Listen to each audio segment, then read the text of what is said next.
Damai sejahtera Allah Bapa yang melampaui akal dan pikiranmu, kiranya menyertaimu senantiasa di dalam Yesus Kristus Tuhan kita. Amin.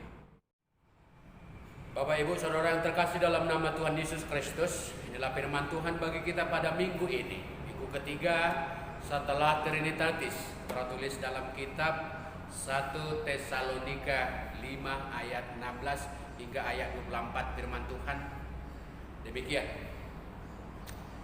bersukacitalah senantiasa, tetaplah berdoa, mengucap syukurlah dalam segala hal, sebab itulah yang dikehendaki Allah di dalam Kristus Yesus bagi kamu. Janganlah padamkan roh, dan jangan anggap rendah nubuat-nubuat. Ujilah segala sesuatu dan peganglah yang baik. Jauhkanlah dirimu dari segala jenis kejahatan. Semoga Allah damai sejahtera menguduskan kamu seluruhnya, dan semoga roh, jiwa, dan tubuhmu terpelihara sempurna dengan tidak bercacat pada kedatangan Yesus Kristus Tuhan kita.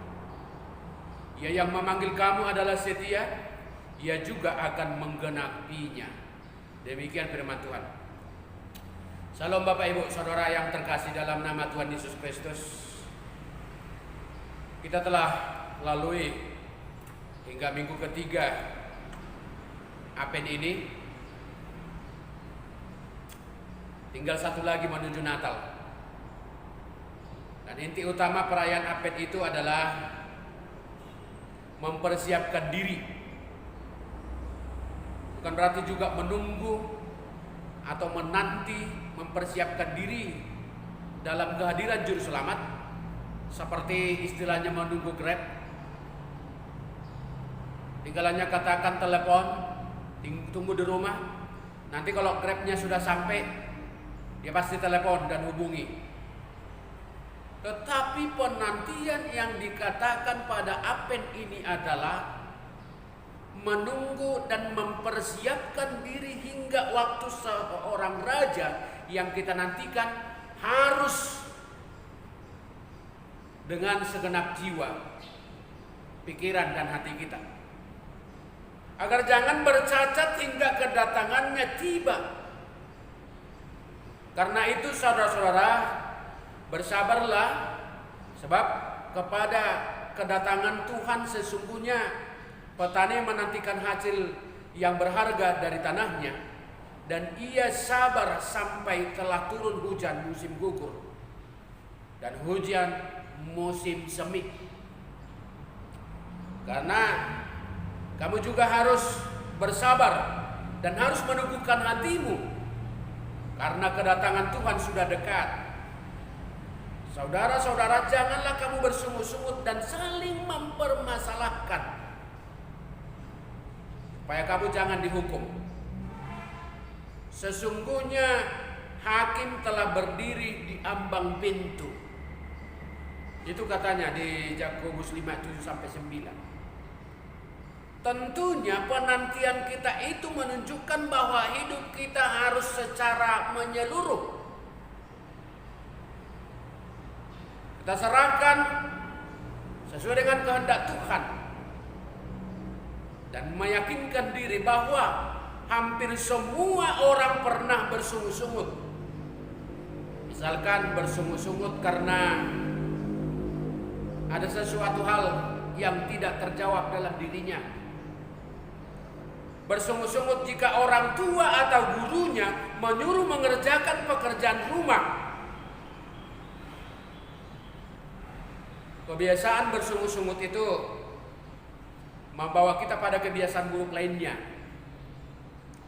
yaitu cepat marah, gampang menyerah, dan cenderung tidak percaya diri. Itu harus kita sadari bahwa bersungut-sungut itu sama dengan upaya penolakan, dan bahkan lebih fatal. Orang yang tidak pernah mampu mensyukuri apa yang dia terima, itu adalah awal daripada dosa, karena dia menolak. Apalagi mungkin jika ada hal-hal yang tidak masuk akal, sehingga mereka merasa seakan-akan terpaksa mendapatkan pekerjaan itu. Terpaksa untuk melakukan yang sebenarnya masih dalam ranah tanggung jawab. Terpaksa padahal sebenarnya itu adalah merupakan kebaikan untuk dirinya sendiri. Bagaimana dengan keterpaksaan? Untuk saja jika masih ada orang yang mau menasihati kita, mengingatkan kita, mengajari dan memotivasi hidup kita, di mana kita harus mensyukuri karena upah kita dalam melakukan segala ajaran, nasihat dan bimbingan itu, motivasi itu adalah sukacita. Berbahagialah orang yang mau mendengarkan firman Tuhan. Sukacita bagi kita adalah kebahagiaan ketika kita mau mendengarkan, bukan malah harus menghadapi berbagai cobaan. Tapi kita justru harus mampu bersukacita. Dan meskipun harus menghadapi berbagai cobaan, kita justru harus mampu bersukacita. Dan jika walaupun harus menghadapi berbagai cobaan, kita harus mampu bersukacita pula, bukan malah bersungut-sungut. Jadi orang yang hidupnya selalu bersungut-sungut adalah orang yang tidak mampu menahan dirinya. Orang yang tidak mampu mensyukuri dirinya dalam menghadapi segala sesuatu yang dijalani. Karena tidak ada kesabaran, karena dia gampang menyerah, karena dia gampang marah. Ibaratnya, contohnya ada antrian di bank, ada antrian dalam sebuah kelompok organisasi, antrian panjang.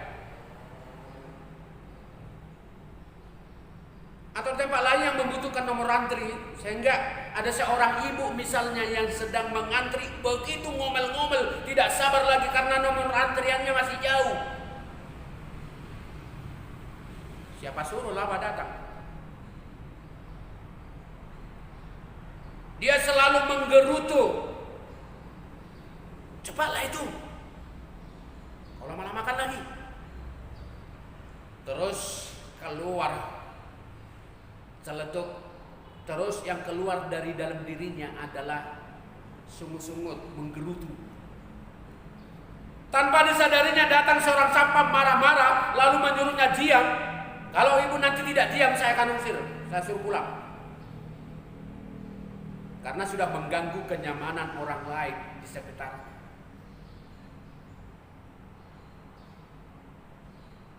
Hatinya selalu gelisah dan tidak ada ketenangan.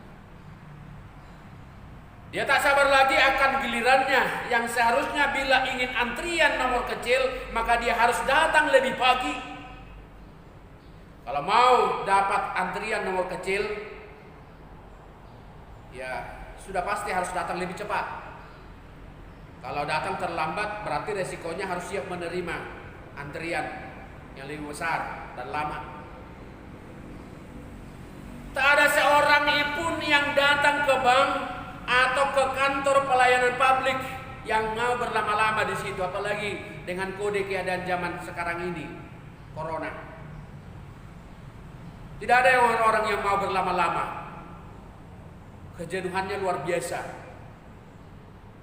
Kalau bisa ekspres semua. Semua orang berlomba cepat, berlomba mudah saat mendapatkan pelayanan.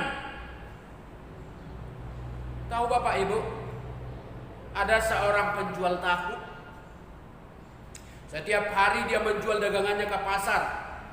Tetapi untuk sampai ke pasar dia harus naik angkot, kira-kira kurang lebih setengah jam. Angkot langganannya selalu tepat waktu menanti setiap orang-orang yang ingin naik angkot tersebut dan langganannya. Dan untuk sampai ke jalan raya dia harus melewati pematang sawah. Berarti jalannya sangat kecil. Dia harus melewati banyak lumpur dan air. Setiap pagi sebelum dia berangkat, dia harus mendoakan semua jualannya, berdoa supaya dagangannya laris, berdoa supaya hidupnya aman. Begitulah setiap harinya.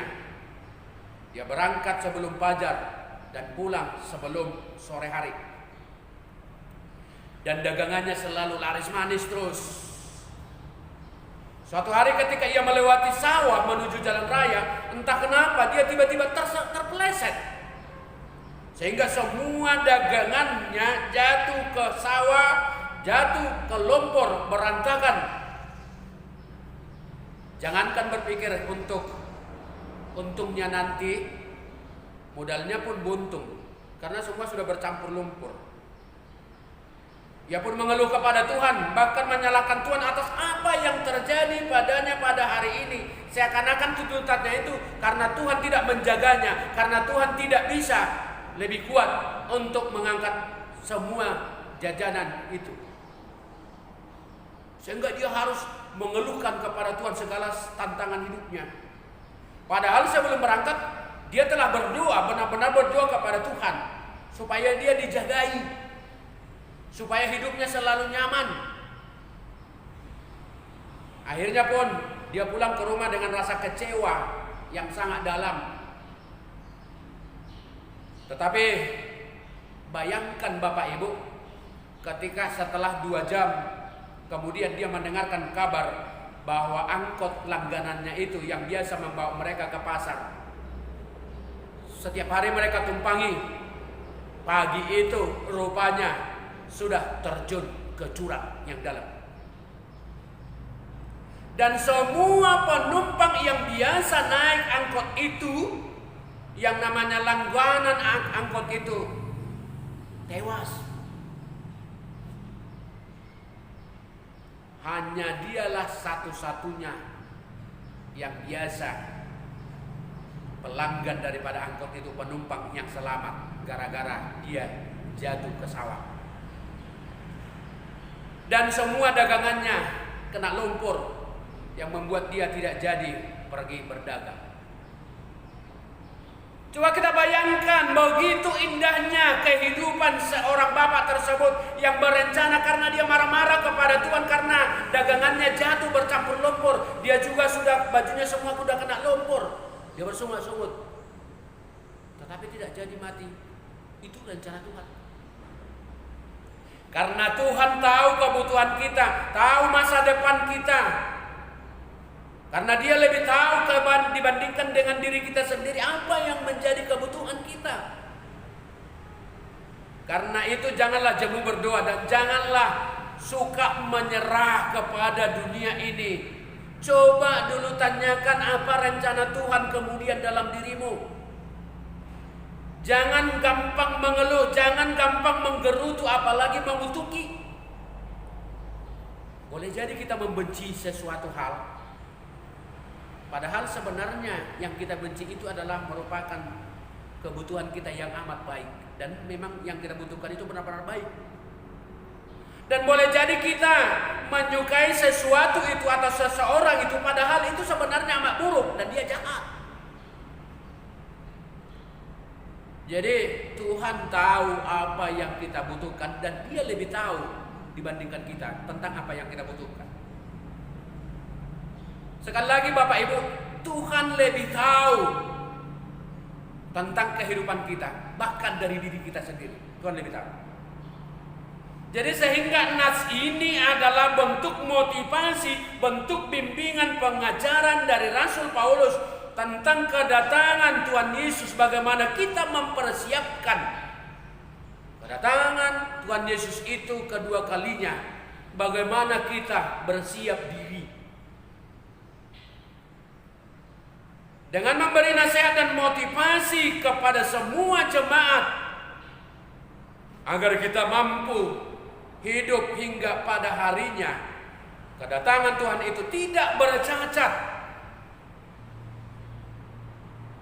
Ketika Yesus tiba-tiba di depan kita, di dalam perkumpulan kita di keluarga, didapati kita tidak bercacat. Dan tidak bernoda. tapi kudus ditemukan oleh Tuhan.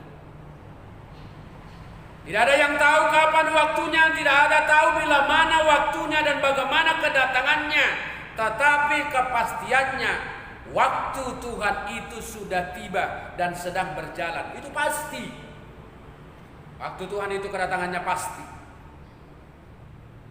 Yang menjadi pertanyaan bagi kita adalah bagaimana dengan persiapan kita?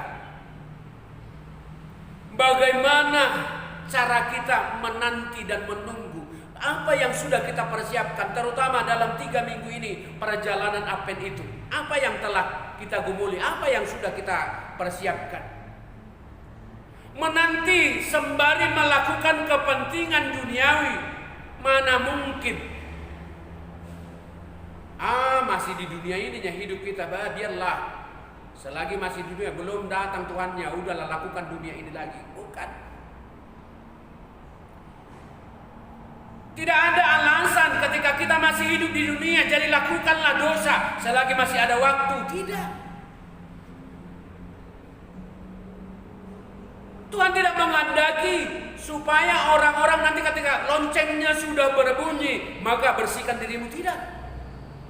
Tetapi persiapkanlah dirimu supaya dalam hidupmu sedang waktu Tuhan itu sudah berjalan, maka bersihkanlah jiwamu supaya jangan ada seorang pun didapati bercacat.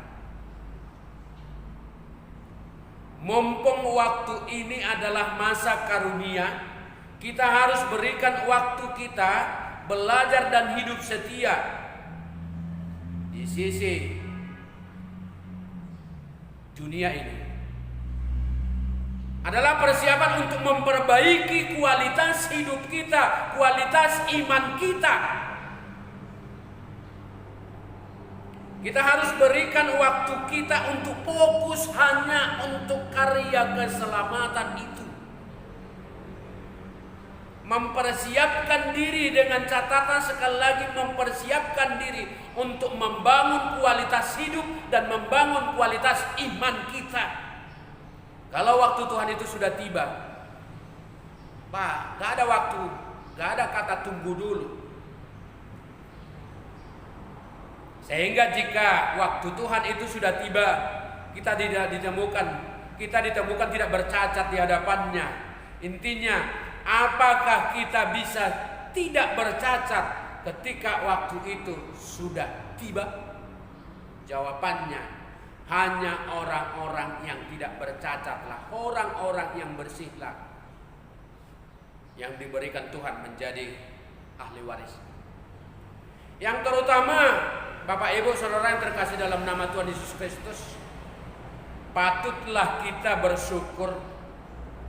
Kita masih ada yang mengingatkan. Patutlah kita bersyukur jika masih ada nasihat dan motivasi untuk selalu bersukacitalah walaupun banyak sekali tantangan dan cobaan menghadang. Ketika menghadapi kesulitan, ketika menghadapi sakit penyakit atau ujian, yang kita butuhkan adalah penyemangat. Ibarat pertandingan, ujian, yang kita butuhkan adalah penyemangat. Ada yel-yel, ayo semangat. Bayangkan juga pahitnya hidup ini jika kita sakit. Maaf kata, dengan teman-teman kita yang sedang positif corona, tidak ada penyemangat, tidak ada keluarga, semua ketakutan. Apa tak cepat mati? Jadi tanggung jawab kita menjadi penyemangat terhadap saudara kita yang menghadapi kesulitan. Marilah menjadi penyemangat bagi saudara kita yang sedang menghadapi cobaan. Marilah menjadi penyemangat bagi orang-orang yang sedang menghadapi sakit penyakit. Jadi jelas sekali pentingnya penyemangat hidup, apalagi menghadapi kasus-kasus COVID ini. Dan kita juga jangan anggap enteng terhadap waktu dan kesempatan kita. Waktu kedatangan Tuhan itu kurang berharga kita buat. Janganlah kalah karena kita tidak mau dinasehati, tidak mau mendengarkan nasihat, tidak mau mendengarkan. Malah sudah diingatkan semangat, semangat, semangat, tapi wajahnya, hatinya selalu cemberut. Ya, semangatilah hatimu, semangatilah jiwamu, bersukacitalah, jangan mau kalah terhadap dunia ini. Waktu Tuhan itu sedang berjalan, jangan kita sampai terlambat karena kita tidak mau mendengarkan nasihat dari sesama kita, nasihat orang tua kita, supaya kita dikuatkan untuk menghadapi tantangan itu. Bersukacitalah. Apa saja nasihat itu? Melalui nats ini kita diajarkan beberapa nasihat menjadi orang percaya untuk mempersiapkan diri menantikan kedatangan Tuhan. Yang pertama, bersukacitalah senantiasa. Setiap orang pasti berharap hidupnya berada dalam sukacita. Takkan ada manusia yang berharap supaya hidupnya berkeluh kesah terus dalam kesakitan. Segala usaha pasti dilakukan oleh seseorang demi sebuah sukacita. Itulah harganya sukacita itu. Lihat dan perhatikan bila tubuhnya sedang double aja, tubuh sedang double, artinya ibu-ibu yang memiliki tubuh yang double, pasti dia cari misalnya sanggar senam lah, aerobik lah, dan jalan terakhirnya mungkin harus diet lah. Walau dengan harga yang cukup luar biasa mahal, itu harus dicari. Ada juga orang yang belum memiliki anak, pasti diusahakannya berobat. Bahkan terakhir diusahakan mengadopsi. Coba, harganya sukacita.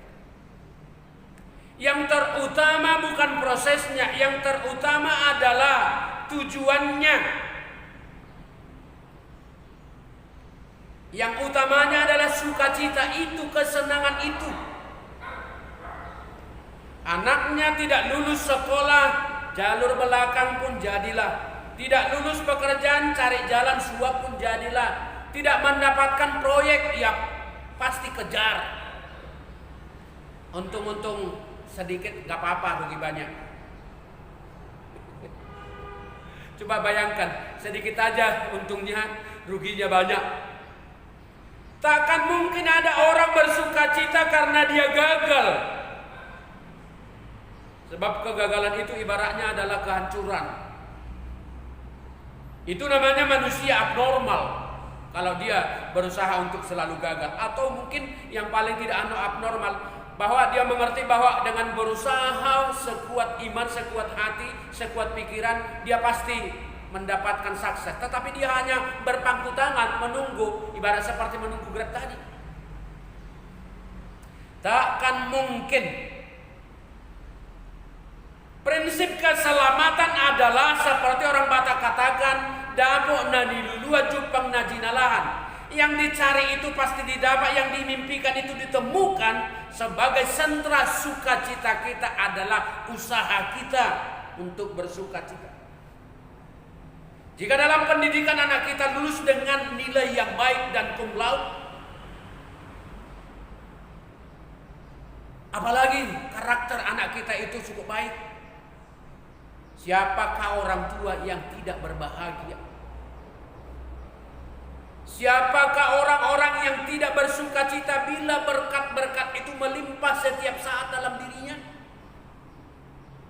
Setinggi gunung pasti dijalani, sedalam jurang dilampaui hanya untuk masa depan anaknya. Betul tidak? Hujan dilalui, angin kencang, lautan pun harus dilalui. Demi suksesnya masa depan anaknya dan keluarganya, diharap menjadi pembawa berkat dan kemuliaan bagi orang tua, sehingga orang tuanya memiliki nama dan harkat dan martabat gara-gara anaknya sukses. Cukup luar biasa, panjang umur orang tua, bangga umurnya luar biasa karena dia bersukacita mendapatkan anaknya pembawa rezeki, pembawa berkat. Tetapi kalau anaknya pembawa kesusahan, orang tuanya selalu dipanggil gurunya, orang tuanya dipanggil polisi, anaknya terus dipanggil polisi, di penjara, nggak mati, nggak kurang umur orang tuanya. Iya.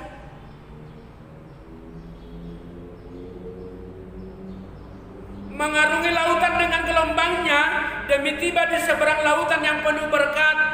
Itu adalah cita-cita harapan dari orang tua orang Batak. Apapun tantangannya dan gelombang lautan dan kencangnya angin, ia tetap akan arungi lautan. Yang terpenting sampai kepada tujuan hidup dan bersuka cita. Di sini berlaku juga nilai-nilai kemuliaan, nilai-nilai luhur, nilai-nilai martabat yang dikejar orang Batak.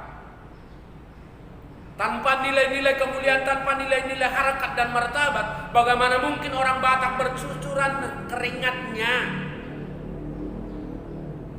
Bahkan harus hampir-hampir tidak bernapas hanya untuk mencari nafkah kehidupan. Anak kokilu amorau diau. Itu luar biasa. Sejalan dengan itu kita diingatkan untuk selalu bersiap hati dan berusaha untuk tetap setia dan menjaga iman dan hati kita. Jangan sampai cacat. Ditemukan Tuhan pada waktu kedatangannya. Jangan sampai cacat.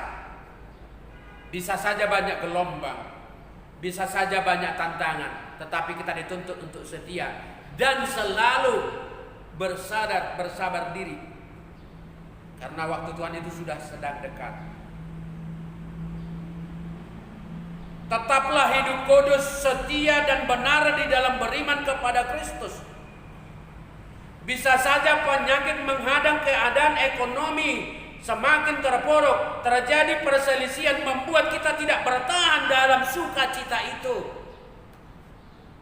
Dan lain sebagainya yang mungkin menjadi tantangan hidup kita, yang membuat kita tidak mampu bertahan dalam kehidupan yang baik. Tetapi iman seperti inilah yang dinamakan dengan iman seperti arung di tepi aliran sungai yang mudah dihembuskan oleh angin dan air. Jangan punya iman seperti tumbuhan arung. Hanya melihat suasana, kalau enak kita ikut, kalau tidak enak gak usah. Coba bandingkan dengan Mazmur 1 ayat 1 sampai 3, dikatakan, berbahagialah orang yang tidak berjalan menurut nasihat orang fasik, yang tidak berdiri di jalan orang berdosa, yang tidak duduk dalam kumpulan pencemooh, tetapi kesukaannya ialah Taurat Tuhan, dan yang merenungkan Taurat itu siang dan malam. Ia seperti pohon yang ditanam di tepi aliran yang menghasilkan buahnya pada musimnya, dan yang tidak layu daunnya. Apa saja yang diperbuatnya berhasil. Cukup luar biasa. Jadi kesetiaan, iman yang teguh itu menunjukkan kualitas iman kita, supaya tujuan yang kita capai adalah berkat yang melimpah, hasil daripada buahnya sesuai dengan musim telah disediakan oleh Tuhan.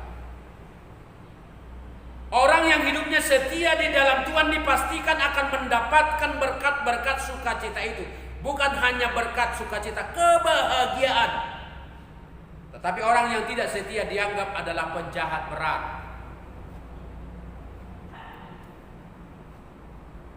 Sama dengan arung itu yang hanya melihat situasi. Kalau enak ikut, diambil. Tetapi kalau yang pahit itu tidak mau.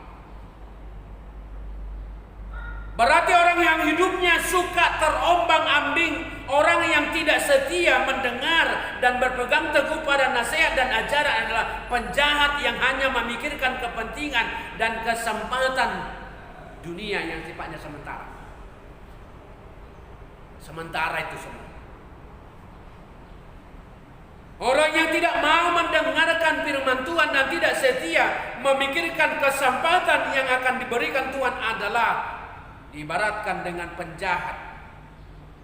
Dikatakan penjahat bila Tuhan itu sudah datang, tetapi ditemukan dia adalah penjahat.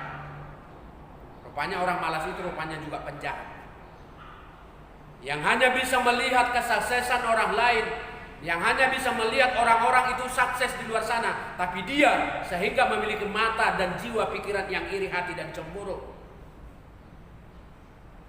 Sebab mereka akan dilemparkan ke api yang bernyala-nyala. Dan ibaratnya tumbuhan yang tidak berbuah dengan baik, dia akan ditebang dan dibakar ke api yang bernyala-nyala.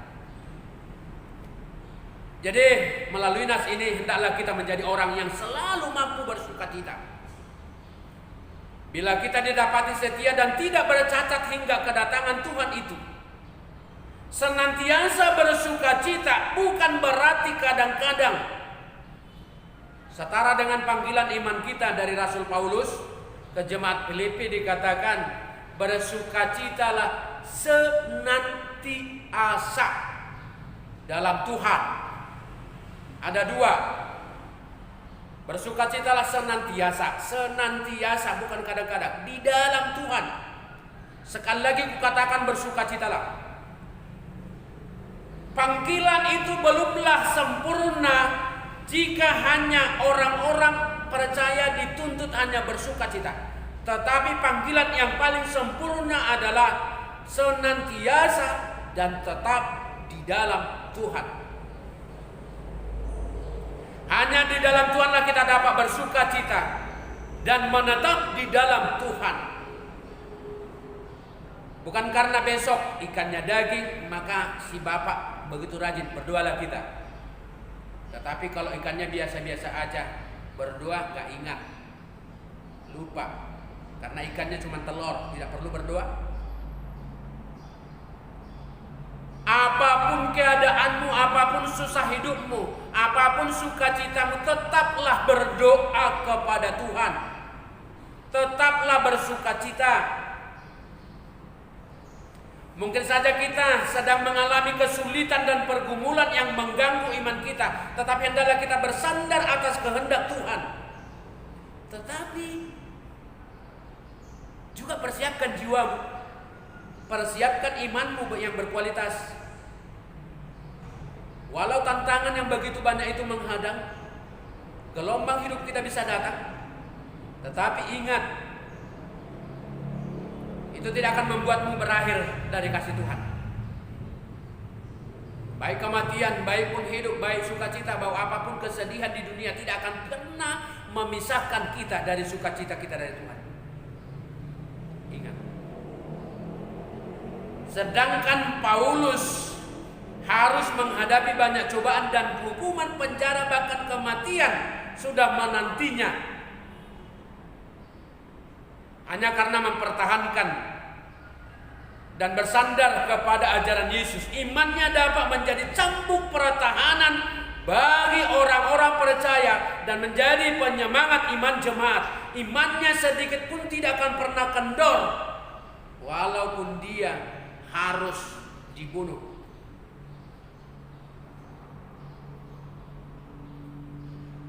Bandingkan juga dengan panggilannya. Hendaklah ia memintanya dalam iman, dan sama sekali jangan bimbang. Sebab orang yang bimbang sama dengan gelombang laut yang diombang-ambingkan kian kemari oleh angin.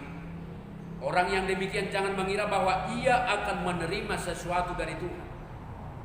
Sebab orang yang mendua hati tidak akan tenang hidupnya. Itu kata Yakobus 2 ayat 6 sampai 8.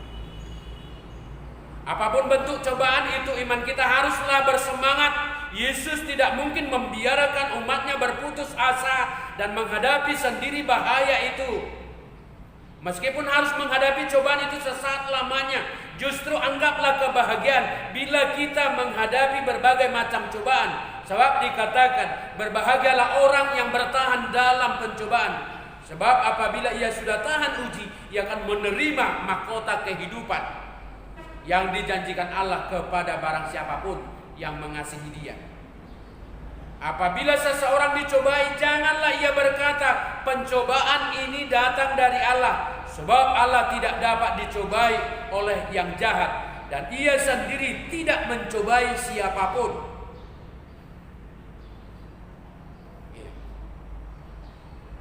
Jika kita hanya mengandalkan kemampuan kemanusiaan kita, maka kita tidak akan mendapat sukacita itu.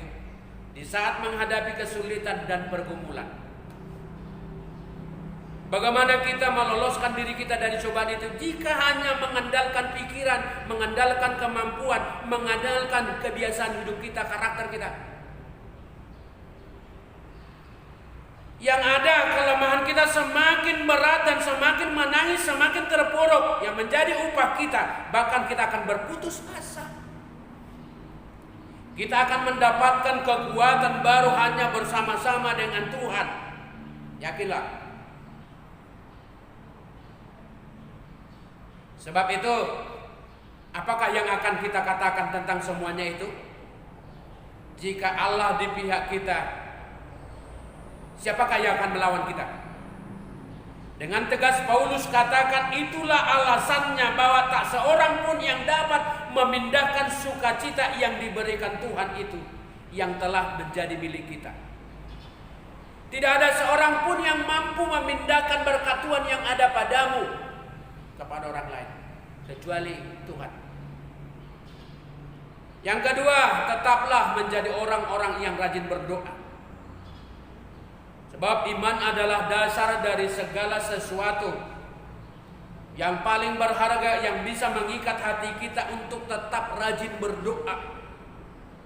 Sejajar dengan surat Ibrani 11 ayat 1. Iman adalah dasar dari segala sesuatu yang kita harapkan dan bukti dari segala sesuatu yang tidak kita lihat. Iman adalah jaminan atas segala sesuatu yang kita harapkan dan bukti dari segala sesuatu yang tidak kelihatan. Jadi kita berdoa, pasti ada yang kita harapkan terjawab doa kita. Berharap kesehatan kita, berharap punya keturunan, berharap ekonomi lebih baik dan lain sebagainya. Kita berharap Tuhan menjawab doa-doa kita walau semua permohonan kita belum tentu disediakan, belum tentu telah tersedia. Tetapi diminta tetaplah setia dan sabar berdoa. Sebab Tuhan sudah menyediakan 2 kali lebih besar apa yang telah kita minta. Jawaban doa kita bukanlah langsung bisa kita rasakan atau langsung kita lihat. Tetapi berdoa adalah sebagai bukti iman bahwa Tuhan akan menjawab permohonan kita yang masih butuh waktu dan kesetiaan dan kesabaran. Kita percaya bahwa firman-Nya yang berkata, mintalah maka kamu akan diberikan kepadamu, carilah maka kamu akan mendapat, ketoklah maka pintu akan dibukakan bagimu. Karena setiap orang yang meminta menerima, dan setiap orang yang mencari mendapat, dan setiap orang yang mengetuk baginya pintu dibukakan.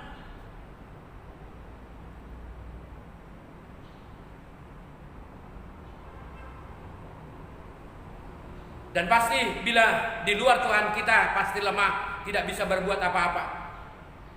Jika hidup kita berada di luar Tuhan, apalagi jarang berdoa. Buktinya jika doa kita belum terjawab, maka iman kita terasa tidak berguna dan hambar. Maka penting sekali doa itu adalah napas hidup orang percaya. Doa itu adalah napas. Berarti jika kita lupa berdoa, berarti iman kita sudah mati. Ya kan? Yang terutama, mengucap syukurlah dalam segala hal. Gampang saja kita melakukannya bila kita ada dalam Tuhan. Tetapi jika hidup kita di luar Tuhan, kita tidak bisa mengucap syukur. Bahkan kita melupakan segala sesuatu yang kita dapatkan dari Tuhan. Iya. Namun apakah kita telah menjadi gereja yang selalu bersyukur? Mari kita renungkan, apakah kita sudah menjadi jemaat yang senang dan selalu bersyukur? Kita bersyukur karena satu alasan. Karena kita tidak pernah terpisah dari Kristus. Iya. Sehingga kita senantiasa memiliki hidup. Seandainya Kristus itu mati bukan untuk kita, maka sia-sialah kebangkitannya, sia-sialah kelahirannya. Jika Kristus itu tidak benar-benar lahir dalam hidup kita, maka sia-sialah orang percaya selama ini, sia-sialah iman kita. Kita tidak pernah dilepas oleh Tuhan. Kita selalu disertai oleh Tuhan. Kita menyatu dengan Tuhan. Tidak ada orang yang bisa menyentuh kita kecuali Tuhan yang mengizinkan. Ini sebuah jaminan yang luar biasa. Nah, jika kita memiliki kasih Kristus di dalam hidup kita, apalagi yang kurang? Karena kita memiliki Kristus dan hidup kita adalah milik Kristus. Mereka yang belum bersatu dengan Kristus pasti sulit bersyukur. Karena merasa selalu kurang, uangnya akan selalu kurang, selalu merasa kurang sehat, selalu merasa tidak puas dengan makanan yang satu. Bukan nyindir ya maksudnya. Kalau orang hidupnya di luar Tuhan, sangat sulit itu bersyukur. Dan mungkin selalu merasa istri atau suami perlakuannya kurang, sehingga kebahagiaan itu kurang ya. Kalau bisa istrinya 10. Inilah bahayanya jika selalu merasa kurang. Dan yang paling aneh, ada juga orang di dalam membutuhkan sukacita itu tidak mau berusaha. Jika yang baik itu maunya dia yang terbanyak, dia yang memiliki terbanyak, dia yang terutama, tetapi usaha tidak ada. Contoh, saya katakan di sini dalam firman Tuhan, hidup tidak bercacat hingga kedatangan Tuhan, maka janganlah pelit untuk kesehatan. Kenapa saya hubungkan jangan pelit untuk kesehatan? Ada seorang pasien berobat ke rumah sakit THT, telinga, hidung, tenggorokannya pasti. Ia selalu mengeluh dan kesakitan. Dia datang ke dokter spesialis THT karena gangguan pada telinganya sudah semakin tidak enak karena sakitnya luar biasa. Lalu dia katakan, "Dok, tolong saya, telinga saya nggak sengaja kemasukan kacang hijau. Sekarang jadi sakit banget. Saya ingin sembuh usahanya. Bagaimanapun caranya usahakan, tolong dok. Saya harus sembuh." Lalu dokternya bilang, "Oke, sini. Saya akan periksa." Lalu dokter itu menyorotkan lampu kecil ke telinga si pasien dan memeriksanya dengan seksama. Lalu pasiennya berkata, "Bagaimana dok? Bagaimana penanganannya? Apa yang terjadi? Gimana caranya supaya kacangnya keluar? Supaya ya pokoknya apapun usahanya saya tanda tangani, yang penting saya sembuh."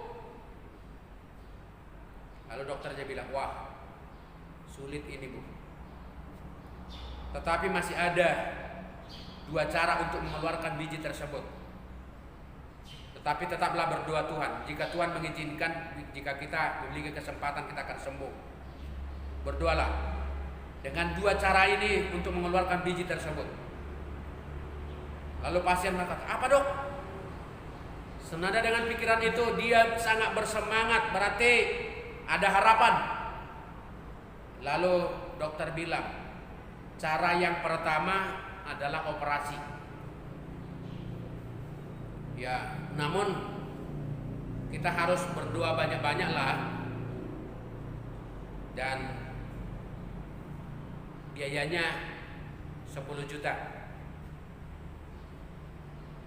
Lalu pasiennya bilang, "Apa dok? 10 juta? Gak ada cara yang lain? Mahal amat sih dok. Ada yang gratis tidak dokter?"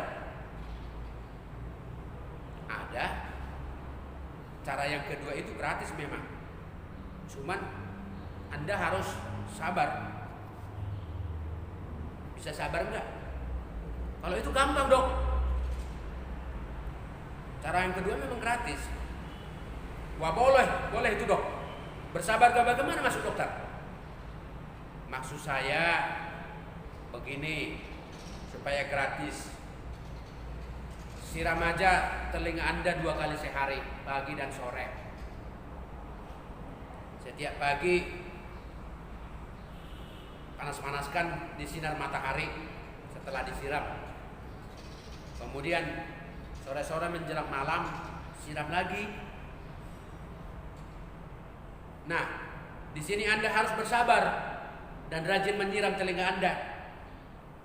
Jadi nanti kalau 2 minggu berikutnya kecambahnya sudah bertumbuh, barulah cabut. Nah, ingatlah firman Tuhan dalam hidup kita yang menyatakan, sebab rancanganku bukanlah rancanganmu dan jalanmu bukanlah jalanku. Demikianlah firman Tuhan, seperti tingginya langit dari bumi, demikianlah tingginya jalanku dari jalanmu dan rancanganku dari rancanganmu. Apapun yang terjadi di dunia ini bukan atas kemauan dan kemampuan kita. Dengan demikian, dengan percaya kepada Tuhan, kita dimampukan untuk selalu bersyukur karena segala sesuatu itu kita tahu sekarang bahwa Allah turut bekerja dalam segala sesuatu yang mendatangkan kebaikan bagi mereka yang mengasihi Dia, yaitu bagi mereka yang terpanggil sesuai dengan rencana Allah. Apapun yang diajarkan dan diberikan sebagai motivasi bagi kita, sama seperti ke jemaat Tesalonika, kita akan dimampukan melakukannya jika kita rela hidup dan setia di dalam Dia, percaya dan bersandar kepada Tuhan saja. Sebab kita tak mampu melakukan segala sesuatu itu jika Tuhan tidak bersama dan tidak menolong kita. Jadi hidup di dalam Tuhan adalah kunci pengenalan akan kehendak Tuhan. Cara untuk mengenal apa yang baik dan apa yang Tuhan kehendaki dari kehidupan kita. Jadi biarlah roh Tuhan yang menolong kita. Tetaplah bersandar kepada Tuhan supaya kita dimampukan bertahan hingga tidak bercacat pada hari kedatangannya. Maka bersukacitalah senantiasa supaya kita tetap tidak bercacat hingga hari kedatangan.